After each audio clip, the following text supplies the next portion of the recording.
Hi everyone, and welcome to another Mind Power Monday. Happy whatever province you're in holiday.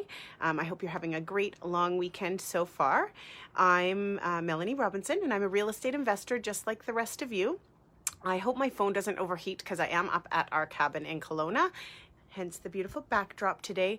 But I know it's a holiday. Many of you are probably busy enjoying your family. I snuck up here to the top deck. I have my sister and her boyfriend and their dog. So there's 6 of them inside and 2 dogs. So I snuck outside where hopefully it's nice and quiet. I was actually going to bring you on the boat this morning and thought that would have been so fun. But there's a little bit of a wind. So I was concerned that you would not be able to hear me. Good morning, Jasmine. Hope you're having a great day so far. As you all know, I am Melanie Robinson. I'm a real estate investor. I've done lots of different strategies over the years. My focus right now is really on long-term buy and holds, and also private lending opportunities, because we do things like flips and new builds and things like that. So if you are interested in any kind of joint venture partnership or exploring that or having a conversation, or if you are a private lender, I would absolutely love to connect at some point. So that's me as a real estate investor. Why do I do Mind Power Mondays with you? Well, my background is in corporate coaching, training, consulting. I'm a master practitioner of NLP, neuro-linguistic programming, and it's an incredible model that really helps people achieve excellence. So how do you get from where you are now to where you're wanting to go? And I, in particular, have a real passion with helping people enjoy their life while they're doing it. So I'm super committed to helping people achieve success, but also to do it in a way where you actually feel good and enjoy your life versus just sort of powering through. Good morning, Kathy, Tisha, everyone. Great to see you here on this beautiful sunny holiday Monday. Hi, Joan. You guys know I'm terrible at reading comments, but I will do my best to do so. So that's me as a real estate investor and as the person sharing Mind Power Mondays with you, which I absolutely love doing. Today, I wanted to talk about overwhelm. So was actually prompted by one of the amazing Fearless members who reached out to me because they were feeling overwhelmed. And I thought it's a fantastic topic. And I know if one person's experiencing it, other people are as well.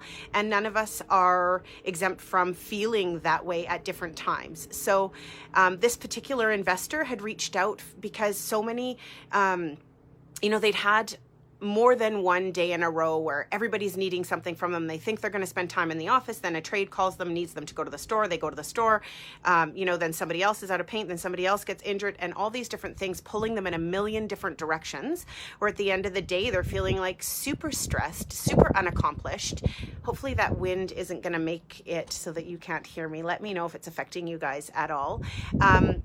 Anyhow, so I think we can all relate to feeling that way at different times, where we're pulled in a million different directions, we're completely overwhelmed, and we're not feeling accomplished in any way, and we don't know sort of how to deal with that. So that's what I wanted to chat with you about today.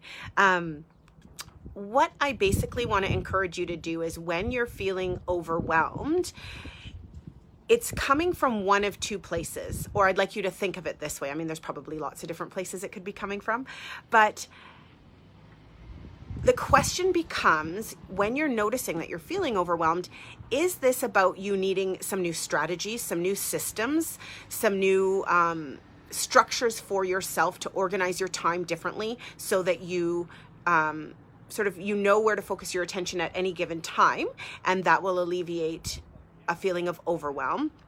Or is it about a mind shift, you needing to shift something in your mind because you're creating a sense of overwhelm that doesn't really need to be there? And often I would say it's probably a little bit of a combination of both. So, I'm going to take off my glasses. Oh, good morning. Okay, good. Thank you, Jasmine. It's sort of picking up and then dying down. So again, I was thinking I could do this live on the boat. Jason was going to take us out on the boat this morning so that we could do this live. But I was concerned all you would hear was gusts of winds and see my mouth moving. So hopefully that's not the same here on our top deck. So back to overwhelm. When you're feeling overwhelmed, we do often have a lot of different things going on. When we are sort of high achievers looking to create success, we do have a lot of different things going on, and it's natural to get into that state of overwhelm. So what I want you to do when that happens is the first step is to stop. So when we're overwhelmed, it's really easy to sort of get on that hamster wheel and go, and just feel the overwhelm, live in a state of stress, do our best sort of reactively versus proactively, and not take any time to stop and see and analyze what's going on here. What changes can I make to make this experience different? Because ultimately it all comes down to, how are you feeling? What is your experience like? And I guarantee you, for all of us, when we're operating in that state of stress, we are not being as efficient as we could be. We're making life even harder for ourselves. So when you're feeling overwhelmed and stressed, it's really important to stop long enough to figure out what's going on here. Is there a strategy or system? Is this a sign that I need to be setting something up? As an example, but absolutely not necessarily the answer. Do I need to be committing that I'm in my office working on sort of admin type things from 7 until 9? And then at 9 o'clock, I go shopping for my trades for whatever they need, and I deliver that on site. And if somebody needs something after 11 o'clock or after 1 o'clock in the afternoon, I'm getting it for them for the next day. Like, what kind of systems do I need to get in place so that I'm not being pulled in a million different last minute directions? So that's one piece of it. And then again, when you're stopping long enough to analyze, what are my systems like? Is there something that I need to be doing different? Then you want to analyze, am I creating this overwhelm myself? I mean, really, there's no other way to put it. Other people, everybody's going to make things seem urgent. They are to them. So again, just looking at renovations as an example, but it could be a lot of different things that you have, that you are dealing with. But if you're looking at renovations as an example, because that's where this example came from, every trade that's there is going to make things urgent. That's human nature. We all think that what we're doing is absolutely the most important thing. And so you've got to really question, is this truly urgent? Is this something that I need to stop what I'm doing and act upon, or is this something that can wait until tomorrow? Because often we create a sense of urgency ourselves. We feel like, and especially again, as people striving for excellence and to be creating a different level of success, we want to get things moving quickly. We want to be responding to people. We want to be, really what I say is everything to everybody. And the reality is we can't. So we have to set the boundaries. We have to know what's urgent and what's not. To be honest with you, I mean, we are all, again, wanting to get things done as efficiently and quickly as we can. Time is money. So we want to be fast. That's on one side. But on the other side, if something has to wait until tomorrow, if our project is delayed by one day, but we can stay sane and happy and actually enjoy ourselves, then often, more times than not, it doesn't truly matter. We create a sense of urgency ourselves that doesn't actually exist. Something that I say to myself all the time, and I did share with this investor too, and hopefully it doesn't sound sort of, uncaring, but it's like, we aren't saving lives here. We're doing real estate investing. So it is really incredibly important. And especially when you're using other people's money. I mean, it's incredibly important to do a great job, to be diligent, do your due diligence, be as efficient as you can. Absolutely. But the reality is if at 1 or 2 in the afternoon, somebody says they need something for you this moment, it can very likely wait until tomorrow, and you can take the pressure off. So that's what I really wanted to share with you today. Is I think the biggest thing is I want you to go inside and really start to explore when you're feeling this sense of overwhelm, which we all do. It doesn't matter how amazing we are and how skilled we are. We all can go there. I want you to stop and analyze. I want you to pay attention to, is this something that I need to be hiring somebody for? Creating new structures and strategies within my day so that people know what to expect from me and that I only deliver certain things at certain times?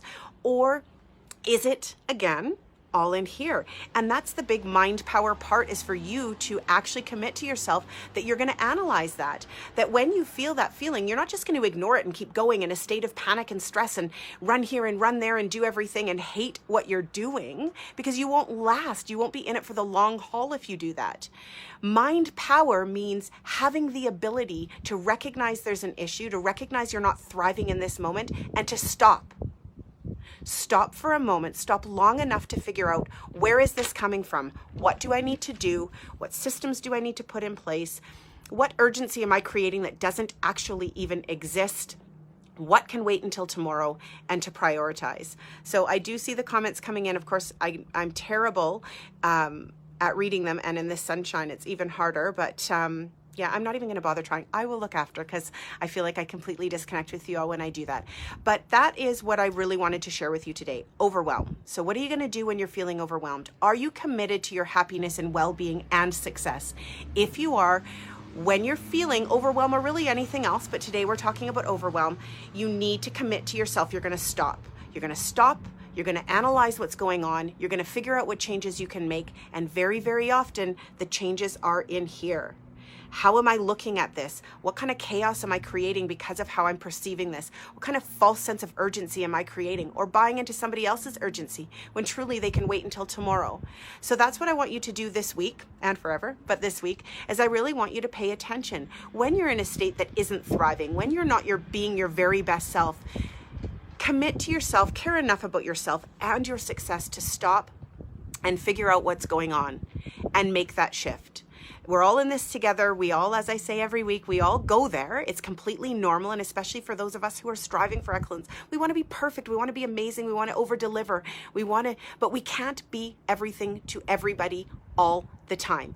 And I promise you, if you strive for that and you run on that wheel without ever stopping, you aren't going to enjoy this experience, and you're probably not going to be in it for the long haul. So we're in it for the long haul. We want to do this. We want to create, wealth and freedom and all those amazing things for ourselves and for our partners. So let's really analyze ourselves. Let's be the best we can be. And this week, when you're feeling overwhelmed, I want you to stop and take a look at what's going on. Shift whatever you need to do in your planning and your strategies, and shift whatever you need to do mentally so that you can change how you're feeling and enjoy. Anyhow, have an amazing rest of your long weekend, everyone. I am actually packing up and going home today, but I can't complain. Look at where I am. And I will see you next Monday. I will be back in Pitt Meadows next Monday. Alrighty, have a fantastic week, everyone. Please share with me your thoughts. I will read through the comments. And please send your messages to me. Reach out. Today was inspired by somebody who had the courage and the care for themselves to actually reach out and say, this is what's going on for me. Do you have any tips that you can share on a Mind Power Monday? And so do that. All of us have challenges, and this inspires me to come up with ways that I can best support you. So have an amazing week. We will talk to you all throughout the week, hopefully, and we will see you next Monday. Alrighty, everyone. Bye.